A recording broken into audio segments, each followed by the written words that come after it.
Here we have our roughly 50-gallon water tank.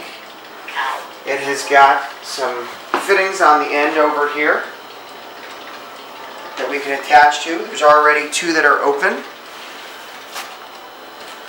These two here that are open, they're small ends. These look like they're 1.5 inches. They're all threaded inside. And just like the one that we had on the Turd, we'll just put 5 gallons in and put a line and 5 gallons in a line so that I've got a bunch of line marks on it so we know how much is in here. But I think the basic concept... Hi, Jenny.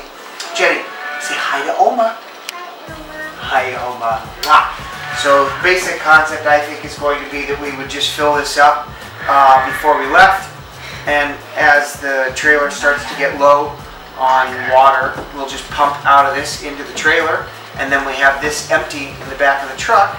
And as we find water, we'll just fill this up and pump over.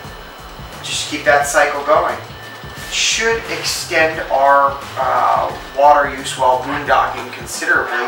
Thinking about the amount of times that we filled up 20 little 1-gallon containers, 20 at a time, was a major pain pouring that in, right? But what we also bought, and I thought about this a lot, we boondock an absolute ton, and there's a bunch of companies out there that have got 12-volt pumps, and I decided, you know what, we're always going to have our generator.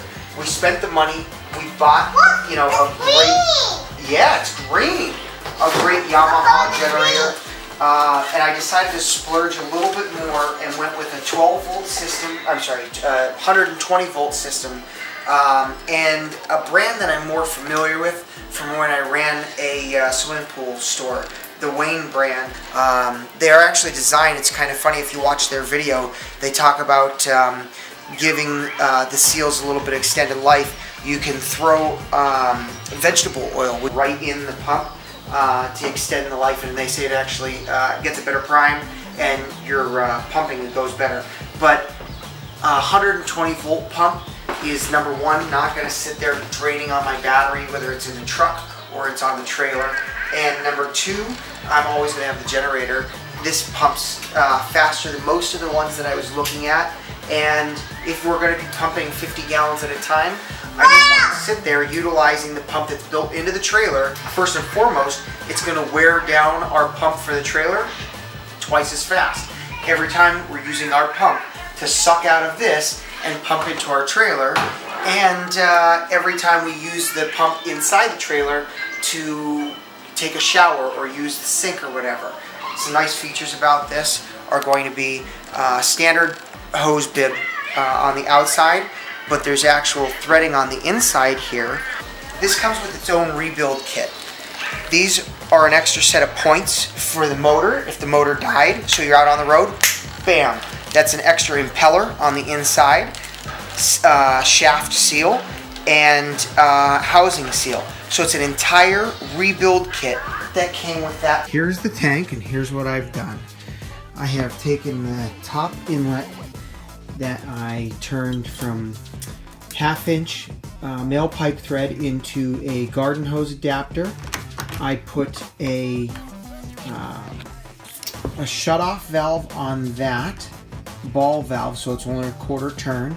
Then I took the 1.5-inch fitting here, put a street elbow and glued a male thread on there so that now we've got a cap that, number one, we can do by hand. It's nice and big. You can get a full hand on that to loosen it if it starts getting tight. But this enables us, number one, to put a funnel in here and actually gravity feed this if we're out and about and had to. I was trying to think about that in specific. Also, I can open this up, put a garden hose on this, and pressure fill the tank and allow it to vent this way. Air goes in, it allows the pump to pull water out as fast as it needs to, or as I'm pushing water in this side, air is escaping out of that side so that I don't ever have to detach from this side. And the importance of it not detach from this side is, and this comes down to the cutting a garden hose down. I'm going to take a garden hose, and actually it's a potable water hose, one of those white ones. And I'm going to go ahead and attach from this and have just a little small piece that goes from this pump over here to this. So I'm going to cut it off so it's just like a little piece. The remainder is what's going to go up here. So that being said, I put a shut off for when we're going down the road. It's shut off here, shut off there, so nothing's splashing out of this unit. When I want to pull water, that one goes open. It's going to suck water from the bottom of the tank through a pump, pressurize water out to the trailer so we can fill the trailer. And in the grand scheme of things, we're under $200 to carry almost twice as much water inside of the trailer. In boondocking, doubling your water for $200. Most people, when they're out in the middle of nowhere, would say, man, I'd pay $200 to have extra water right now, and it's too late. But take it with you and you're golden.